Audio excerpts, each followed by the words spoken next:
Well, thanks for clicking on here at arklatexhomepage.com and the NBC6 app. I'm Josh Marces. Another day, very little change to the weather pattern. We did see those high temperatures make it into the mid-90s again this afternoon, and of course that is the 7th straight day we've hit 90 degrees across the Arklatex, a streak which will finally be broken as we move into the weekend, but it will come at the expense of some more rainfall making its way in. So we do have a stalled frontal boundary which has kicked off some of those thunderstorms again down to our south. Also the sea breeze kicking in, trying to push some of this activity to the north here. Not expecting much as far as any rainfall across the Arklatex tonight, but we'll keep about a 20% chance of an isolated thunderstorm in through the overnight hours. Thursday, a lot like we saw today, we'll start out partly cloudy. We'll have isolated rainfall chances moving through during the day, but nothing as far as any heavy rainfall. I've actually bumped the rain chances down from 30 to 20 as we go through the day on Thursday, so not a big change, but certainly a trend in the right direction for at least a day, because on Friday rain chances go back up, and especially as we go into the weekend, looking at some heavier rainfall making its way in not only Saturday, but it could be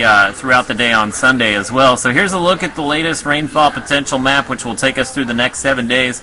A couple things of note here. One, the heavier amounts now south of Interstate 20, where that river will be cresting late in the weekend and into early next week for some of these areas. So we'll need to monitor that, 2 to 3 inches possibly there, and also some of those heavier rains beginning to show up here on the rain potential map in the Red River Basin of Oklahoma and Texas. So eventually all of that heavy rain there would need to make its way into the Red River system, and don't think it'll add to the river height necessarily, but it will definitely slow that river drop as we continue through the summer. There's a 7-day forecast, 90s through Friday, dropping into the 80s over the weekend, scattered to widespread thunderstorms on Saturday, especially again on Sunday. And there's a look at the latest river levels across the Arklatex. You can see across the north here we have finally dropped out a major flood stage in DeKalb, Texarkana, and Fulton. And look at the drop. We're at about 29 feet right now. Should be down to 22 feet by Sunday, so some major drops here across the north in the water level. Shreveport still at about 37 feet, dropping to 35 on Sunday, so I think a lot of the roads will remain closed as we do see that 35-foot level through the weekend and into early next week. Coushatta, that crest is coming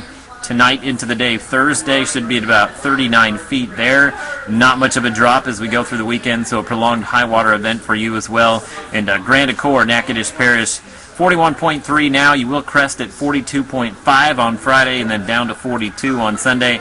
And also now added to the list, Lake Vistano, 145 feet. A lot of that backwater being pushed by the Red River back upstream, so you'll be at 145 feet through the weekend. That's major flooding there, so some of the homes that are not on stilts could experience some flooding as we go through the weekend.